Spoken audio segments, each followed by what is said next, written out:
문재인 정부의 공직기강문란이 도를 넘어 범죄 수준에 이르렀습니다. 관세청사나 관세평가분류원의 편법 청사 이전 신축과 세종시 아파트 특별공급은 단순한 편법 특혜가 아니라 170억 원의 국민 혈세를 낭비하고 해당 공무원들은 수억 원씩의 시세 차익을 챙긴 명백한 범죄 행위입니다. 문제의 핵심은 이처럼 비상식적이고 어처구니 없는 일이 어떻게 수년간에 걸쳐 진행될 수 있었는지에 대한 뒷배경을 밝혀내는 것입니다. 총리가 엄정조사와 특별공급 취소 검토를 지시했지만 자체 조사로 제대로 된 진실이 드러날지 회의적입니다. 이 정권이 필요하지도 않은 공무원들을 마구잡이로 늘려서 국민들 평생 등골 휘게 만드는 것도 모자라서 공무원들의 불법 특혜 노릇까지 방관한다면 이게 공무원의 나라지 국민의 나라이겠습니까? 문재인 정부의 공직기강문란이 도를 넘어 범죄 수준에 이르렀습니다. 관세청사나 관세평가분류원의 편법 청사 이전 신축과 세종시 아파트 특별공급은 단순한 편법 특혜가 아니라 170억 원의 국민 혈세를 낭비하고 해당 공무원들은 수억 원씩의 시세 차익을 챙긴 명백한 범죄 행위입니다. 누가 봐도 세종시 아파트 공무원 특별공급을 노리고 청사 이전을 추진했다는 조직범죄 의혹을 피하기 어렵습니다. 문제의 핵심은 이처럼 비상식적이고 어처구니 없는 일이 어떻게 수년간에 걸쳐 진행될 수 있었는지에 대한 뒷배경을 밝혀내는 것입니다.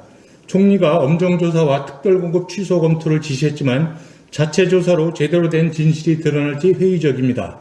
고위공직자 비리를 전담하는 공수처가 전면 수사에 나서서 사건의 뒷배경이 소위 대통령과 관계가 있다는 전임 실세 관세청장의 위력인지 아니면 그 위에 보이지 않는 손에 지원이 있었는지를 밝혀야 합니다.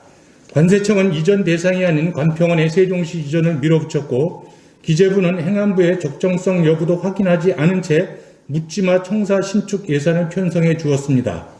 행정중심 복합도시건설청도 청사 부지를 승인하고 아파트 특공 대상 기관으로 지정해 주었습니다.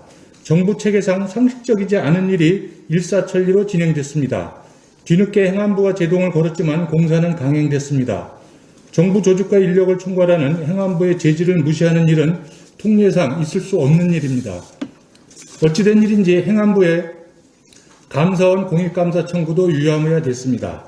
사안의 정도를 볼 때 국회에서 크게 논란이 됐어야 정상인데 2017년에서 2020년까지 예산이 배정된 4년 동안 국회 해당 상임위 전문위원 심사 보고서에도 예산 심사 소위에서도 아무런 문제 제기가 없다고 합니다.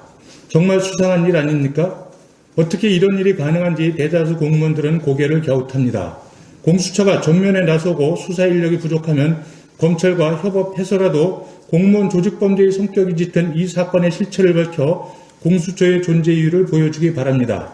이들이 왜 행안부 이전 불가 고시에도 불구하고 이전을 추진했는지, 기재부는 안 되는 예산을 왜 편성해 주었는지, 행안부 제지에도 불구하고 밀어붙인 힘의 원천은 무엇인지, 국회는 왜 심사보고서 단계부터 아무런 문제점을 찾아내지 못했는지, 그리고 사후 국회 로비 과정까지 철저하게 조사해서 실체적 진실을 국민에게 보고하고 위법을 저지른 고위 공무원들이 있다면 엄정하게 사법 처리하는 것이 마땅합니다. 아울러 정부는 세종시 아파트 특별공급에 대한 전수조사를 통해 불법 공급과 부당 이득이 있다면 특별공급을 취소하고 부당 이득에 대한 환수 절차를 마련해야 합니다. 이 정권이 필요하지도 않은 공무원들을 마구잡이로 늘려서 국민들 평생 등골 휘게 만드는 것도 모자라서 공무원들의 불법 특혜 노릇까지 방관한다면 이게 공무원의 나라지 국민의 나라이겠습니까?